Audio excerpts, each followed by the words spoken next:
皆さんこんにちは、タサンシマです。今日はお好み焼きを作りたいと思います。お好み焼きは地方性もあって、それぞれのご家庭で作り方が多分こだわりの作り方があると思うんですけど、今日は我が家のお好み焼きを紹介したいと思います。それでは早速作っていきたいと思います。今日は普通に市販のお好み焼き粉を使います。それとちょっとうちはボリュームも出したいのだと子供が好きなので焼きそばも入れていきたいと思います。で野菜なんですけど、冷蔵庫の中に残っていた野菜を使ってキャベツだけじゃなくていろんな野菜を入れて作りたいと思います。でお好み焼き結構子供たちも好きで、せっかくいっぱい食べてくれるので、他の野菜も入れようっていう感じでいつも冷蔵庫に残った野菜を結構そのキャベツと一緒に入れたりしています。ではまず野菜の準備をしていきたいと思います。キャベツメインなんですけど、もやしと人参、あとピーマンと、キャベツを足して、だいたいこの袋に書いてあるぐらいの分量になるように準備します。で今日は全部角切りにしていきたいと思います。はい。もやしは長いのでぶつ切りにして入れようと思います。でもやし洗った方がいいもやしの場合は洗ってください。そしてピーマン、あとキャベツ、今日はちょっともう冷蔵庫の中で色が変わってしまったキャベツを使いたいので、あんまり綺麗じゃないんですけど使えるところを使います。この袋に、2枚分で粉が 100g とキャベツが 300g って書いてあるので、今日は4枚分作るっていうイメージで、野菜がだいたい 600g ぐらいの感じで、いつも測らないで適当にやっちゃうんですけど、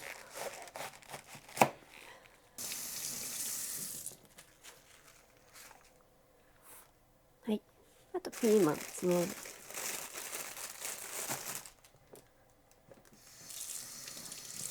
ピーマンもうちの子は結構好きなんですけど、嫌いなお子さんもいらっしゃると思うので、こういう、子供が好きな料理にそっと入れておくと結構食べてくれるので、ちょっともう 600g はオーバーしてるんですけど、人参もちょっとだけ入れておきます。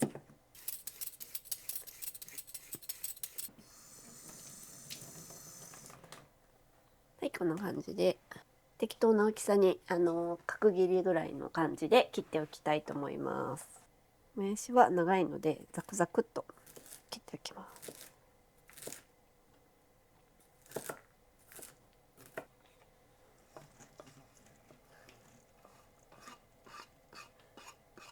キャベツもそうですね、粗みじんと書いてありますけど2センチ角ぐらいに切ります。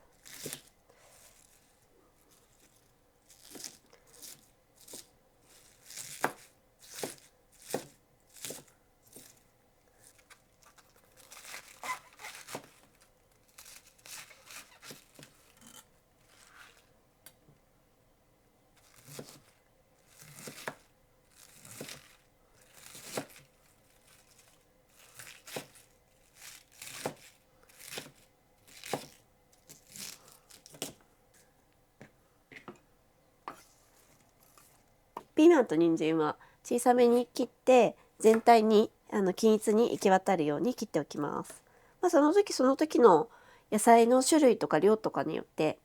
切り方とかも調整していいと思うので、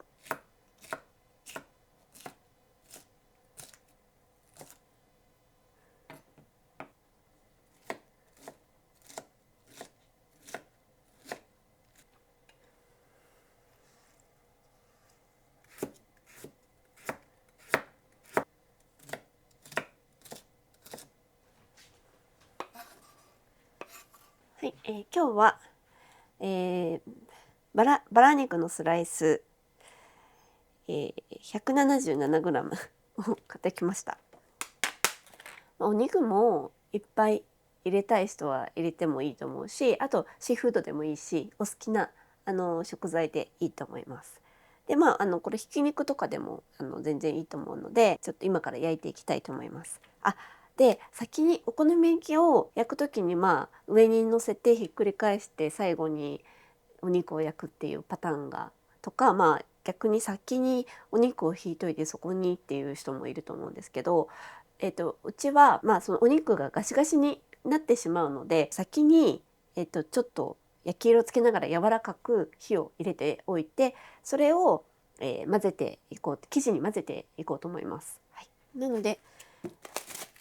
豚肉は適当な大きさに切っておきます。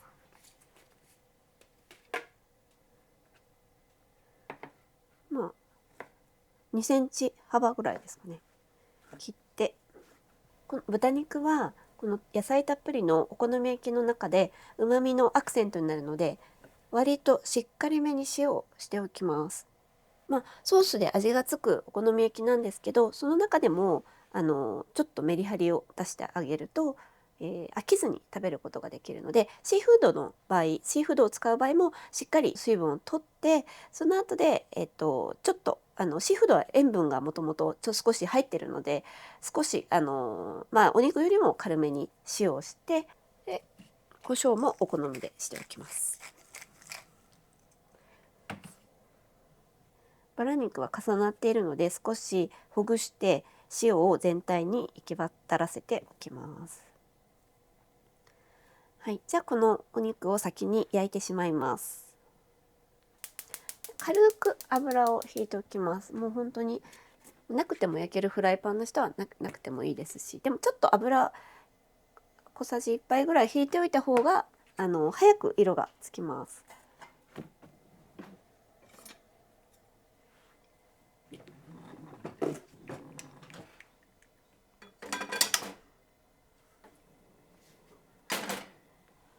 はい、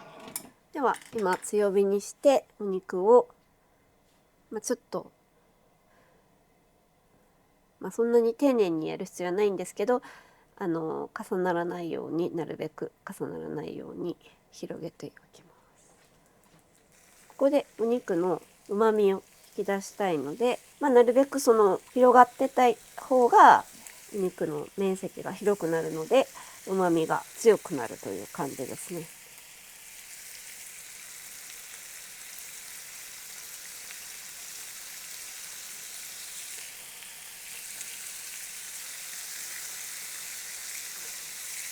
今強火にかかってます。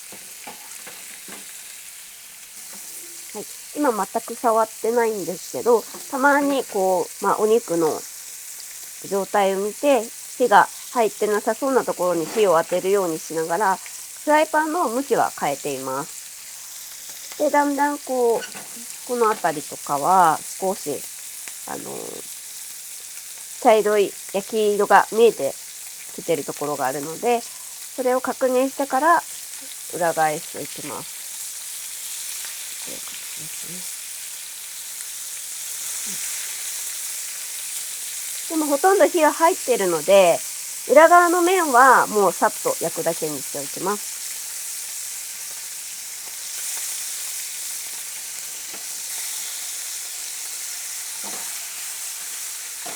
はい、これで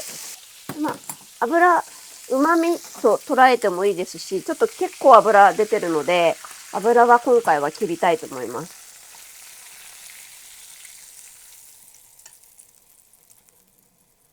そしたら次に焼きそば。焼きそばは私は山口県なので、お好み焼きといえば広島のお好み焼きなんですけどいろいろあると思うので、お好みで入れてください。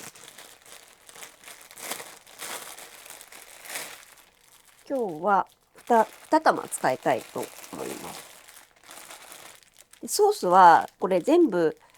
1玉分使っちゃうと結構濃くなりすぎちゃうので、ソースはちょっと1つ分にしておこうかなと思います。味の濃さは好みの感じで入れて、しっかり味付いてても美味しいですし、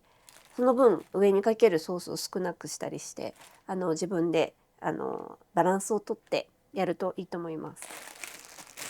じゃあこれ少しレンジで温めて1分火にかけたいと思います。では少し軽く温まったので、先ほど、お肉を焼いたフライパンに入れたいと思います。ここで焼きそばを炒めてしまうとそのお肉の旨味も無駄にならずに使えるので、ここで炒めようと思います。でもう温まっているので軽くほぐして、で少し軽く焼いておきます。もうこれはもう強火でさっと温めるっていう感じですかね。温めるっていうか強火でさっと麺の表面を焼くっていう感じですね。もう温まってレンジで温まっているので表面を軽く焼いて香ばしさを出すというか風味を出すっていう感じです。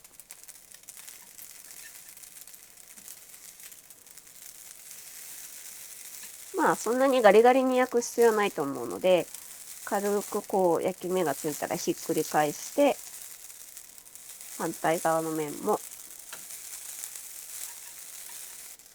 ういう感じで軽く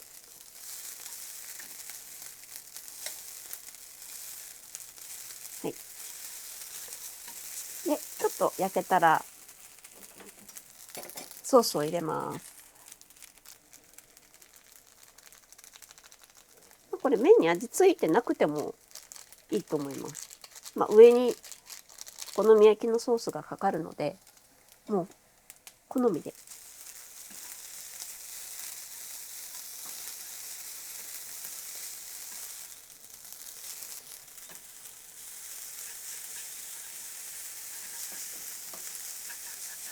今もう火は消してる状態です。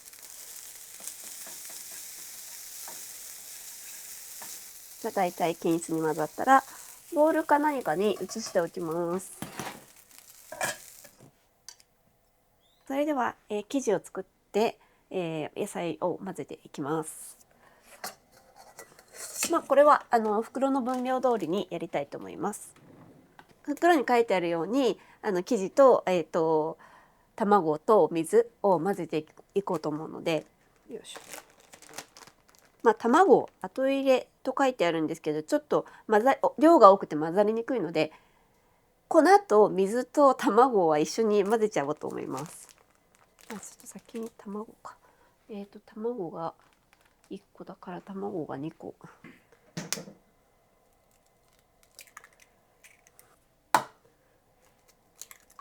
水が 150cc なので 300g。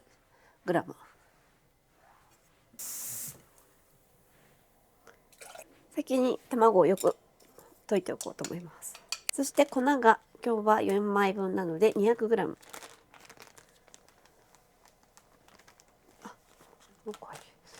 今 240g 入ったのでちょっとだけお水足していきたいと思います。でも混ぜてからにしよう。混ぜて硬かったら水足します。やっぱり粉なので泡立て器の方が良さそうなので。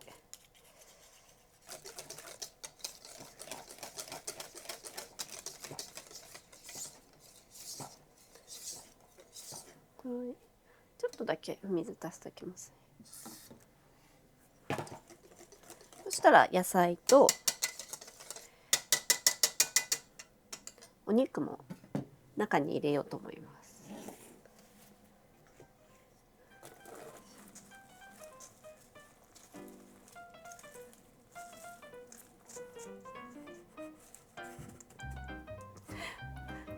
ボウルがちっちゃいから。はい。で、しっかり混ぜます。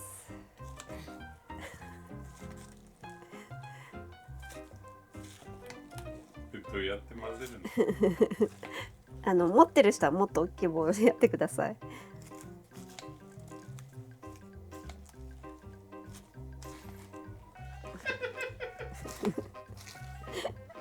混ぜられてるかったら知らないの。大丈夫。よいしょ。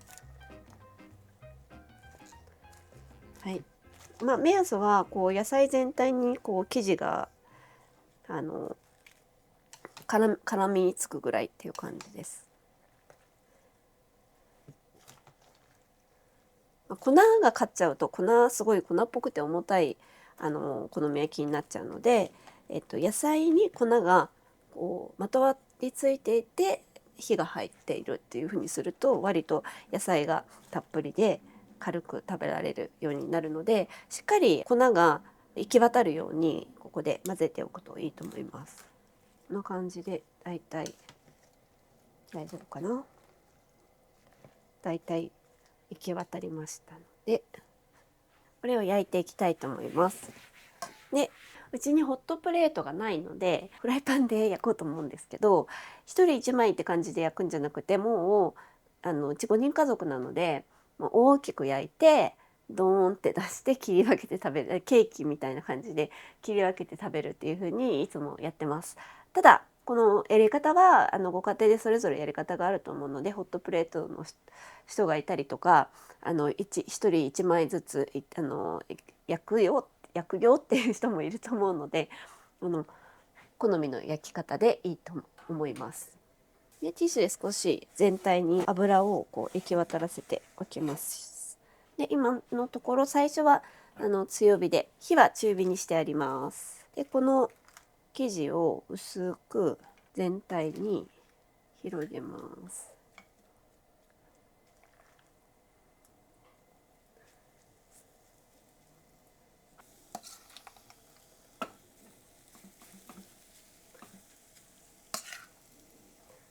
こういう感じでひっくり返す作業があるので、縁は少しこう開けておいた方がヘラが入れやすいので、少し縁よりかは中に入れておいてください。じゃあここに焼きそばを広げます。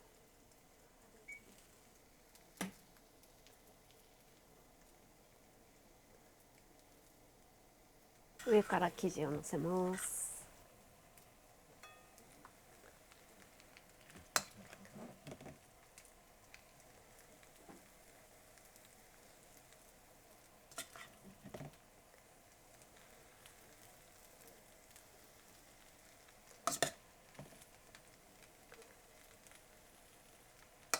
そしたら、焼きそばが見えてるとこがあれば、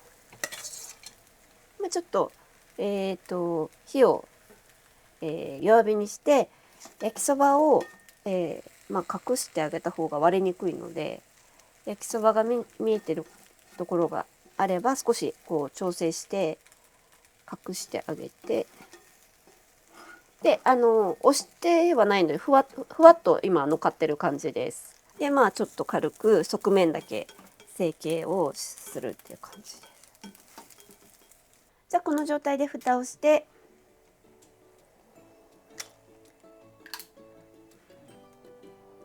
はい、これでそうですね10分もかかんないかなと思うんですけど、ちょっと焼いていきます。また時間は後ほど言おうと思うので。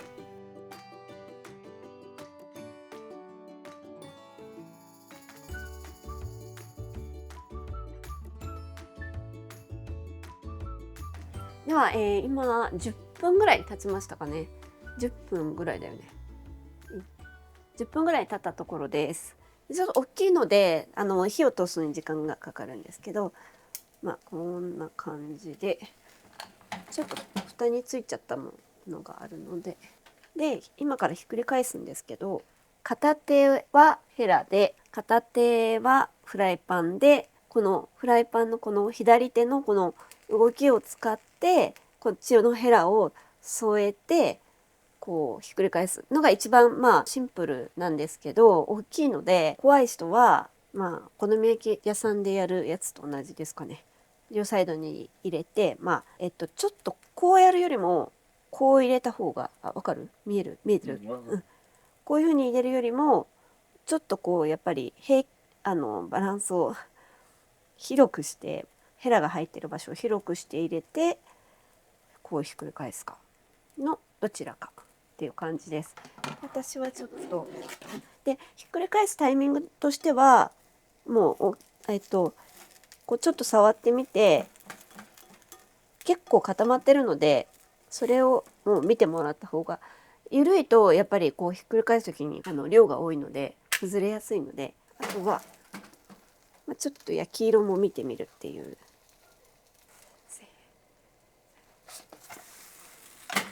はい、こんな感じ。もうぎゅうぎゅう押さえないでこのままふんわり焼いていこうと思うので、また蓋をして、火加減としては中火と弱火の間ぐらいの感じで、弱火すぎると、全く反応がないと火が入っていかないので、音とかちょっとジューっていう音とか、あと蒸気が出てるかどうかみたいなのも目安になるので、それを見ながら、ちょっとこの弱火と中火の間ぐらいで焼いてみてください。でこっちの手、このスナップを生かして上げた瞬間にちょっとフライパンを押してこうするって感じですかね。でこっちは添えてあげるっていう感じです。せーの。今ちょっと飛ばしすぎちゃった。こういう感じです。はい。はい、このままあとそうですね。5分から10分ぐらいの感じですかね。はい。焼いていきます。同じよう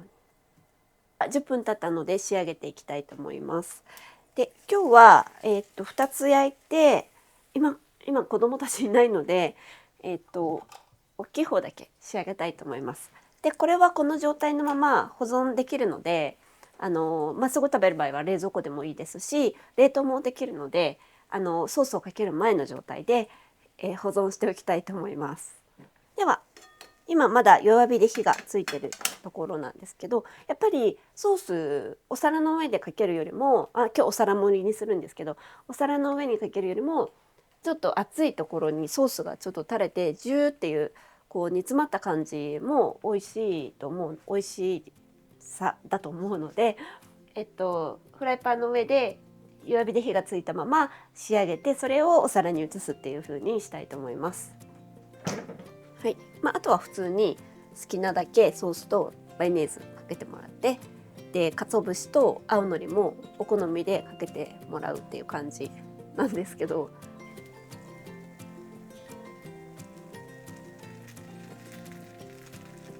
でマヨ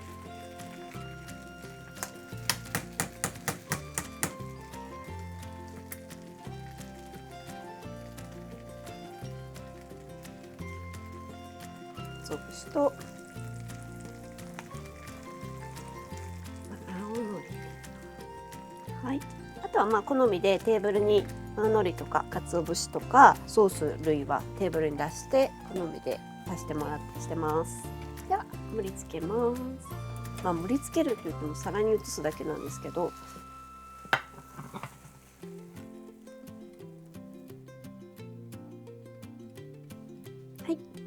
今日はお好み焼きを作りました。いっぱい冷蔵庫に余ってる野菜何でも入れて、いつも野菜いろんな種類のものが食べられるように作っていることと、あとホットプレートを持ってないのでフライパンで大きく焼いてで切り分けて食べるっていう風に、作っています。分量は概要欄のところに載せておきますので、ぜひ作ってみてください。それではさようなら。